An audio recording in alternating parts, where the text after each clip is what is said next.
बिस्मिल्लाहिर्रहमानिर्रहीम। अस्सलाम वालेकुम नाज़रीन, आप यूट्यूब चैनल देख रहे हैं। मैं इमरान खान हूँ और जो मामला अमेरिका से शुरू हुआ था वो बढ़ता बढ़ता बहुत ज़्यादा बढ़ गया है और पाकिस्तान की हुकूमत को और इस्टेब्लिशमेंट को उसकी वजह से एक मुसीबत पड़ी हुई है। इनका अंदाज़ा पहले ये था कि वहाँ पे अमेरिकन इस्टेब्लिशमेंट की मर्ज़ी के मुताबिक ही इलेक्शन होगा और जो बाइडन दोबारा जीत जाएगा उसकी पार्टी आ जाएगी और ये अपनी पॉलिसीज़ के साथ आगे बढ़ पाएंगे।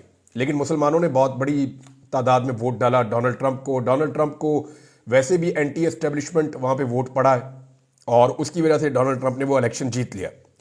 अब अमेरिकन एस्टेब्लिशमेंट को शिकस्त हो गई है तो जो उसकी प्रॉक्सीज हैं पूरी दुनिया के अंदर, ये उनकी भी शिकस्त है और उनके खिलाफ अब मामला आगे बढ़ेंगे। यूक्रेन को जाते जाते बहुत बड़ी मिकदार में हथियार देना चाहता है जो बाइडन या उनकी इंतजामिया। डोनाल्ड ट्रंप और उनके लोग इसके खिलाफ हैं।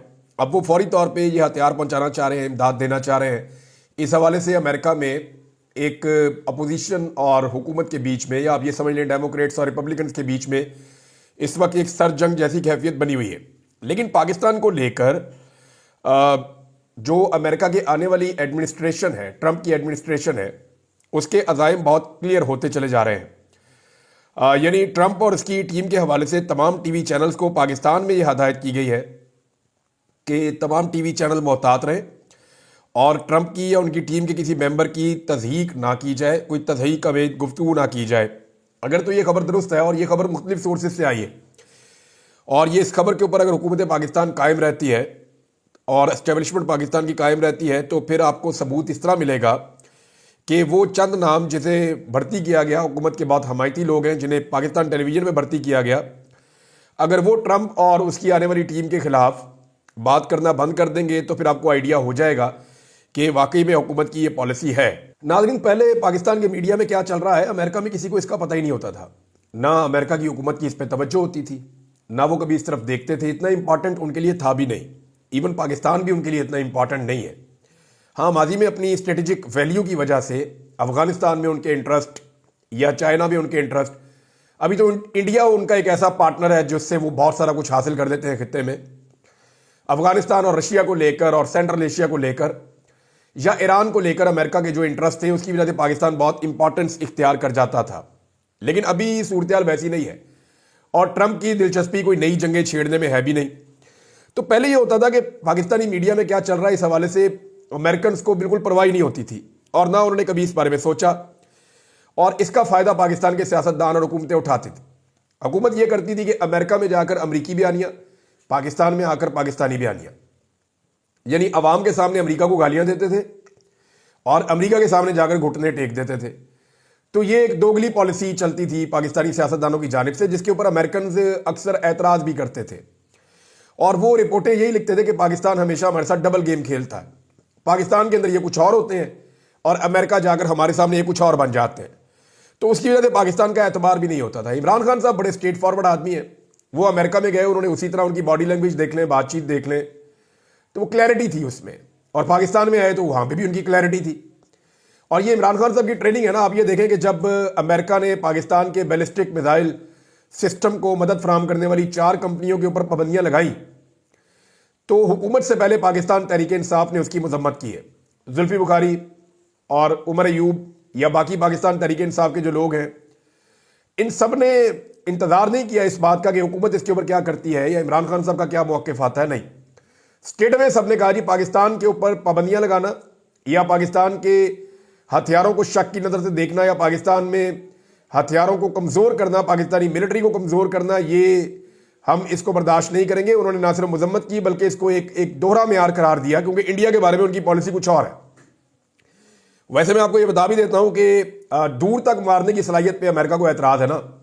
अभी उनकी कोई खबरें भी आ रही हैं कि जनाब पाकिस्तान के पास इतनी कैपेसिटी है कि जो खित्ते में अमरीकी मफादात है उनको हिट किया जा सकता है या अमेरिका के ऊपर भी पाकिस्तान अपने मिसाइल्स के साथ अटैक कर सकता है।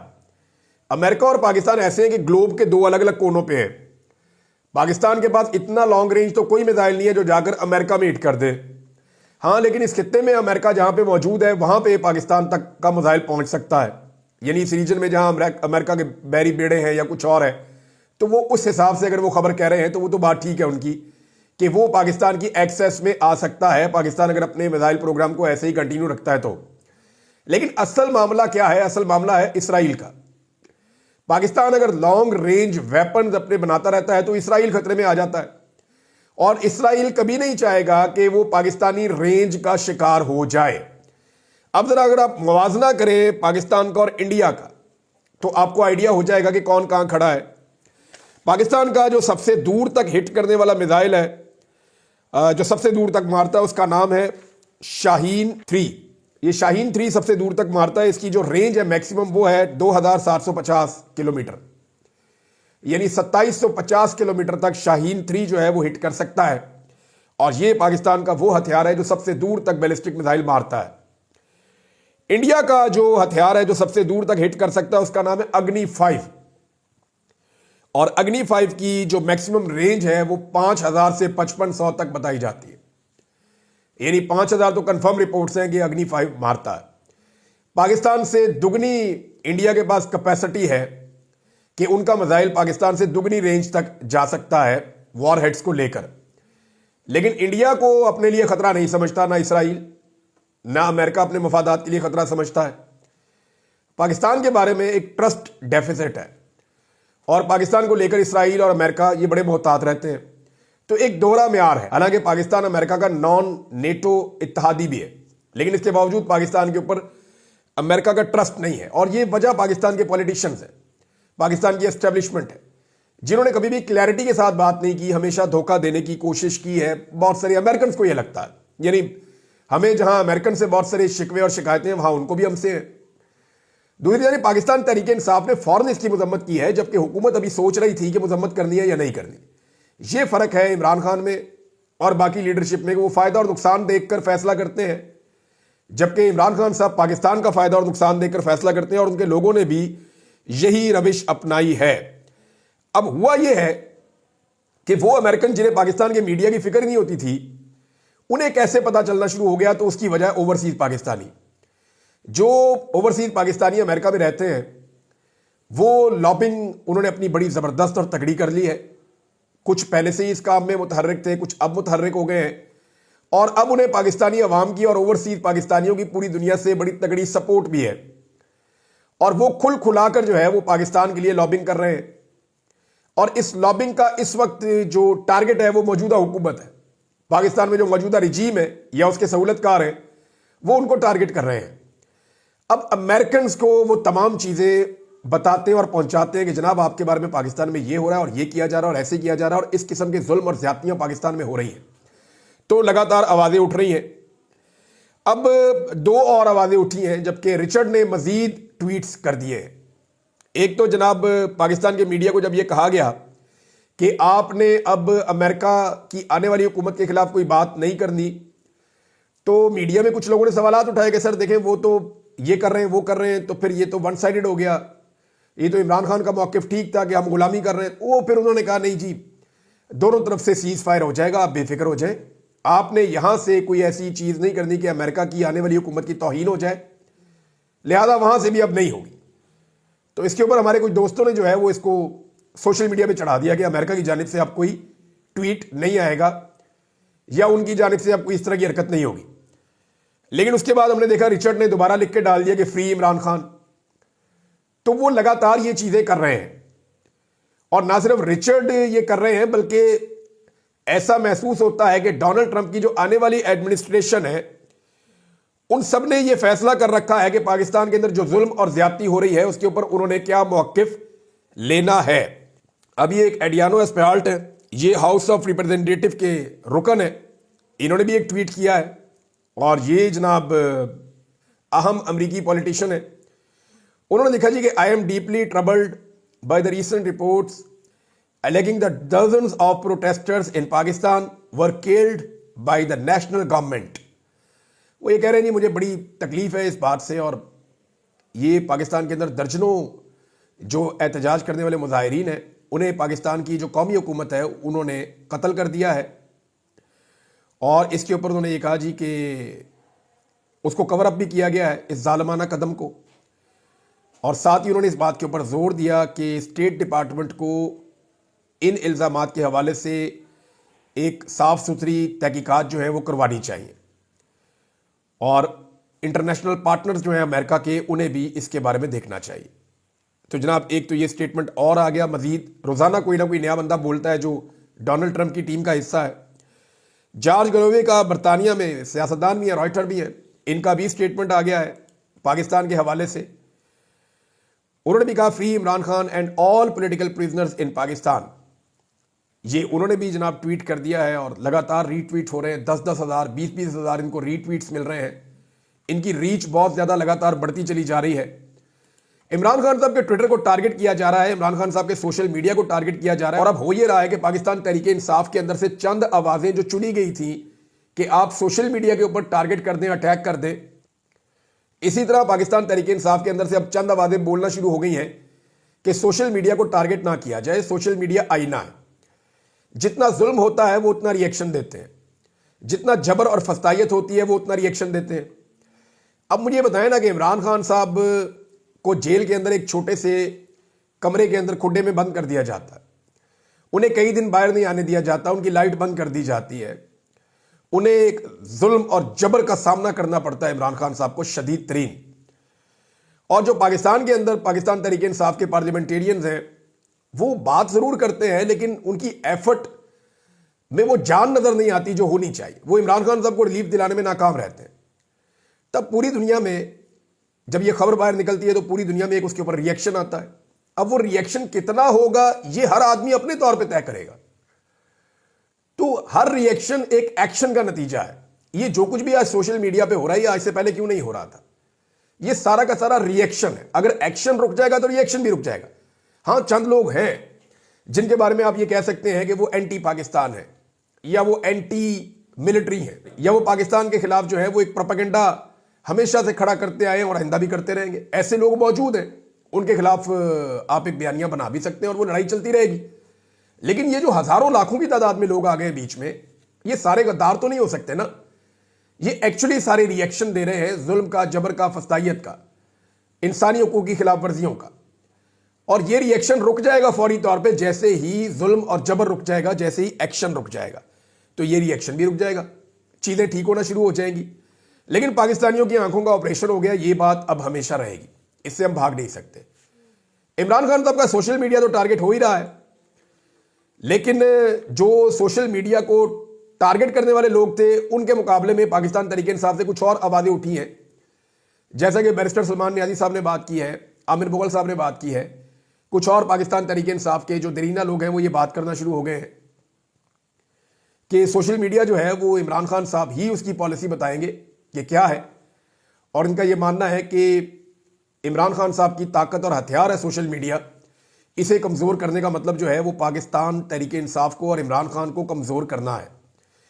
उन्होंने कहा एक अहम नुक्ता ध्यान में रखना होगा कि तहरीक इंसाफ की सोशल मीडिया टीम सिर्फ इसलिए ही कह सकते हैं जो इमरान खान के ऑफिशियल ट्विटर हैंडल के बयानिए को फैलाती है, इससे हटकर कोई और बयानिया फैलाए वो हमारी सोशल मीडिया टीम हरगिज नहीं है। तो इमरान खान साहब का जो सोशल मीडिया के ऊपर बयानिया होता है ना, वो मैंने कई दफा देखा कि पाकिस्तान तहरीक इंसाफ के अच्छे खासे जो अरकान असेंबली हैं वो भी उसको ट्वीट नहीं कर पाते। तो इसको जरा आप समझें थोड़ा सा कि पाकिस्तान तहरीक इंसाफ की जो मौजूदा क़यादत है वो खड़ी है मिसाल के तौर पे 20 पे, इमरान खान साहब खड़े हुए हैं 80 पे, और पाकिस्तान तहरीक इंसाफ का जो सोशल मीडिया है वो इमरान खान साहब के साथ खड़ा है, कभी 80 पे कभी 100 पे। ये नहीं वो इमरान खान साहब से 2 कदम आगे भी बात बढ़ जाते हैं। लेकिन अगर पाकिस्तान तहरीक इंसाफ इमरान खान साहब के साथ आकर खड़ी हो जाए बराबर पे, और जो रद्द-ए-अमल इमरान खान साहब का होता है जिस बहादुरी से वो लिखते हैं या बोलते हैं, अगर ये यहां तक आ जाए तो फिर सोशल मीडिया के लोगों को ज्यादा आगे बढ़ने की जरूरत ना रहे।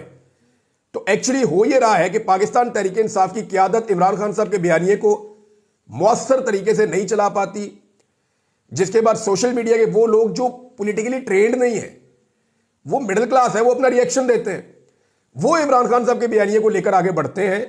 जब उन्हें डायरेक्शन नहीं मिलती, सिर्फ इमरान खान साहब की एक ट्वीट या एक स्टेटमेंट मिलता है, तो फिर वो अपनी डायरेक्शन खुद बनाते हैं। इसको ये बहुत टेक्निकल है, जो समझदार लोग हैं उन्हें पता चल गया मैं क्या बात कर रहा हूं। तो पाकिस्तान तहरीक इंसाफ और इमरान खान की ताकत सोशल मीडिया है और ये सब लोग जानते हैं।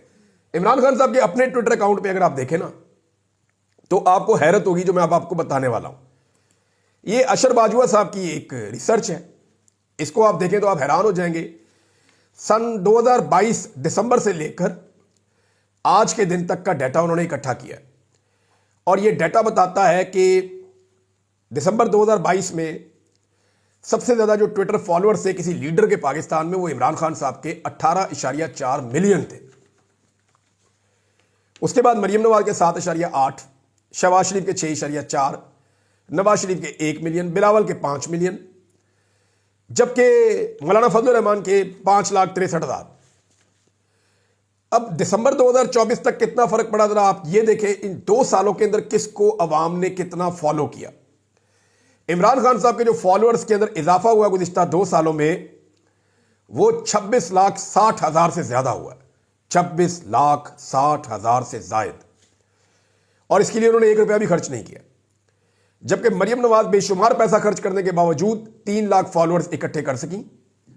शहबाज शरीफ 3 lakh followers, Nawaz Sharif 1 lakh follower, Bilawal 1 lakh follower, और मौलाना फजल रहमान जो है वो 1 लाख फॉलोअर से भी कम इकट्ठे कर पाए। इसका मतलब क्या है? इसका मतलब यह है कि पाकिस्तान के अंदर जो आवाज लोगों को सबसे ज्यादा अपील कर रही है वो इमरान खान की है। पाकिस्तान के सारे लीडर्स जितने भी हैं, बड़े बड़े लीडर्स, उन सबको मिलाकर जितने लोगों ने फॉलो किया है वो 25% बनता है। यानी इमरान खान के मुकाबले में जितनी पॉलिटिकल पार्टीज हैं, उन तमाम के जो बड़ी लीडरशिप है, उन सबको जितने लोगों ने फॉलो किया पूरे 2 साल में, वो 25% है। जबकि इमरान खान साहब को जो फॉलो किया गया इन 2 सालों में, वो अकेले आदमी को 75% है, हालांकि 1.5 साल से वो बंदा जेल में पड़ा हुआ है। अब आप अंदाजा कर लें कि इमरान खान साहब की सोशल मीडिया पे कितनी ताकत है और कितनी तकलीफ होगी इमरान खान साहब के इस सोशल मीडिया के अकाउंट से। नाज़रीन, अमेरिका के हवाले से एक बात मैं आपको कर दूं कि अमेरिका की जो आने वाली एडमिनिस्ट्रेशन है ना, उसमें एक सोच डेवलप हो चुकी है और एक ट्रेंड उनके अंदर यह बन चुका है कि पाकिस्तान में जुल्म और ज्यादती हो रही है और उस जुल्म और ज्यादती को रुकना चाहिए। अब पाकिस्तान की एस्टेब्लिशमेंट और पाकिस्तान की हुकूमत के लिए यह बहुत मुश्किल होगा। इन्हें बहुत जल्दी ये फैसला करना पड़ेगा कि अमेरिका से टक्कर लेनी है, उनके साथ जंग करनी है, लड़ाई करनी है और उनके साथ एक नई लड़ाई में जाना है, या फिर इन्होंने पाकिस्तान में जो है वो ये 2 नंबरी और फ्रॉड बंद करना है जो बाइडन हुकूमत के साथ मिलकर इन्होंने शुरू किया था। जो बाइडन एडमिनिस्ट्रेशन जो थी, उन्होंने इनको खुली छूट दी है और फिर रिजीम चेंज ऑपरेशन के बाद से लेकर अब तक जो कुछ भी हुआ उसमें इनको मुकम्मल सहूलतकारी मिली है। अब यह सहूलतकारी ठीक 1 महीने बाद बंद होने वाली है। तो क्या इसी पॉलिसी पर चलना है या अपनी पॉलिसी इन्होंने तब्दील करनी है? ये एक बड़ा अहम फैसला इनको करना पड़ेगा, क्योंकि डोनाल्ड ट्रंप और उनकी टीम तो ऐसा लगता है कि अपना फैसला कर चुकी है और वहां ये ट्रेंड बन चुका है कि पाकिस्तान में इमरान खान के साथ जो हो रहा है वो जुल्म है, मुल्क में होने वाली इंसानियों की खिलाफ वर्जियां, डी चौक का कत्लेआम, ये सारी चीजें। और आने वाले दिनों में अमेरिका में, बरतानिया में और कनाडा में, इन 3 अहम मुल्कों में डी चौक के अंदर होने वाले कत्लेआम को लेकर बड़ी ही इंपॉर्टेंट डेवलपमेंट होने वाली है। और यह डेवलपमेंट होगी क्रिसमस की छुट्टियों के बाद, डोनाल्ड ट्रंप के सदर बनने से पहले। ये मैं आपको बता रहा हूं और बहुत क्लियर खबर है ये, और ये आप होता हुआ देखेंगे, उस वक्त मैं आपको याद दिलाऊंगा। एक और खबर है नादरीन, वो ये है कि पाकिस्तान में जो सफेद इमारत है इस्लामाबाद में, उसके अंदर से कुछ आवाजें उठी हैं, लेकिन इन आवाजों का क्या कोई फायदा है? यानी 3 जज साहिबान हैं जिन्होंने बात की है, जमाल मंदोखेल साहब ने, अतर मुल्ला साहब ने और शहजाद खान साहब ने, और ऐसा लगता है कि अदलिया भी भरी हुई है, लेकिन फायदा कोई नहीं, क्योंकि 26वीं आईनी तरमीम के नतीजे में अदलिया को पूरी तरह कंट्रोल कर लिया गया है। अपनी मर्जी के जजों का बेंच बना लिया गया है, उस बेंच के जरिए से अपनी मर्जी के फैसले लिए जाएंगे। बाकी अदलिया के इख्तियारात जो हैं वो बहुत कम कर दिए गए हैं और अदलिया के अंदर जजों की तैनातियों और अहम फैसलों के हवाले से पार्लियामेंटेरियंस को ज्यादा इख्तियारात दे दिए गए हैं। और एक बैलेंस जो हमेशा हुआ करता था कि जजेस फैसले करते थे कि अदलिया कैसे चलेगी, वो फैसले अब जजेस नहीं कर पाएंगे, वो फैसले अवामी नुमाइंदगान करना शुरू कर देंगे। यानी वही अब जजों की तकरीरें और बाकी सारे मामलात पर हावी रहेंगे। यानी जिनके खिलाफ केसेस होते हैं वही बताएंगे जनाब जज किसको रखना और किसको नहीं रखना, और जजेस वफादारी की बुनियाद के ऊपर रखे जाएंगे। जजेस ओबीडियंस, इस बुनियाद पर कौन सा जज किस सियासी जमात से कितना वफादार है, इसकी बुनियाद के ऊपर जजों की तकरीरें अब ऐसे हुआ करेंगी जैसे अपने बंदे लगवाने हैं तो अपने जज लगवाने, ये चीजें होंगी। तो अदलिया का तो सत्यानाश हो गया, उसके बाद ये आवाजें उठने का फायदा क्या है? लेकिन फिर भी जस्टिस अतर मुल्ला ने कहा कि 2017 से मुकदमा सुप्रीम कोर्ट में ज़ेरे इल्तवा है, जबकि रियासत हुकूमत गिराने और लाने में मसरूफ है, इदारे सियासी मुखालफिन के पीछे पड़े हुए हैं। जमाल मंदोखेन साहब ने कहा कि रियासत की क्या बात करें, 3 वजीर आजम मारे गए, तीनों वजीर आजम के मुकदमात का क्या बना। बलूचिस्तान में सीनियर तरीन जज भी मारा गया, कुछ पता नहीं चला। असल बात यह है कि कुछ करने की ख्वाहिश नहीं है। दीगर 2 सूबों की निस्बत सिंध और पंजाब में तफ्तीश इंतहाई नाकस है। जब तक रियासती इदारे पॉलिटिकल इंजीनियरिंग में मुलव्वस होंगे यही हाल होगा। लोगों को इदारों पर यकीन नहीं, लोग चाहते हैं सारे काम सुप्रीम कोर्ट करे। जस्टिस अतर मनुल्लाह साहब ने कहा, यह इदारा सुप्रीम कोर्ट भी इतना सच बोलता है जितना हमारा मुआशरा। 40 साल बाद मुंतखब वजीर आजम के कत्ल का एतराफ किया गया। वजीर आजम के कत्ल से बड़ा जुर्म क्या हो सकता है? किसको जिम्मेदार करार देकर सजा दी जानी चाहिए थी? आइन पर अमल होता तो ये हालात ना होते। जस्टिस शहजाद मलिक साहब ने ऑब्जर्वेशन दी कि जिस मुल्क में वजीर आजम का ये हाल हो कि आम आदमी का क्या हाल होगा। वजीर आजम एक दिन वजीर आजम हाउस में होता है तो दूसरे दिन जेल में होता है, किसी को पता नहीं कि किसने कितनी देर वजीर आजम रहना है। अब ये जजेस बोल रहे हैं, लेकिन ये जजेस तो वो हैं जो पहले भी बेचारे बोलते रहते थे। लेकिन अदलिया पे जैसा कंट्रोल इस हुकूमत ने किया है, सहूलतकारी के नतीजे में एमएनएस को अगवा करके पकड़ के इसको मार, उसको चुक, उसके बच्चे उठा, उसकी बीवी उठा, उसकी बहू उठा, ये जो इन्होंने किया है, अदलिया भी अब पाकिस्तान में टुथलेस है और इंसाफ जो है उसकी कोई उम्मीद बाकी नहीं है। अगर इंसाफ चाहिए तो अदलिया को आज़ाद होना होगा। क्या ये अदलिया आज़ाद हो पाएगी? उसी के लिए सब कोशिश कर रहे हैं। अब तक के लिए इतने, अपना ख्याल रखिएगा, अपने इस चैनल का भी। अल्लाह हाफिज़।